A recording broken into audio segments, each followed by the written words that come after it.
Here's how to turn off automatic confirm on Instagram. So the first thing that you're going to do is go ahead and click on your profile icon and the three-line button that you can see at the upper right. Scroll down until you see their account privacy. As you can see, it is turned off so that every people that will follow you will automatically confirm.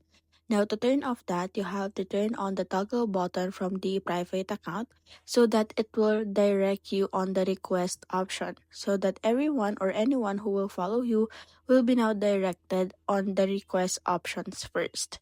So as you can see, you can go ahead and turn on your Instagram or go back to your Instagram once again, and then you can see now that the following will automatically on the request to follow options. So the turn off or the confirm button has now officially turned off.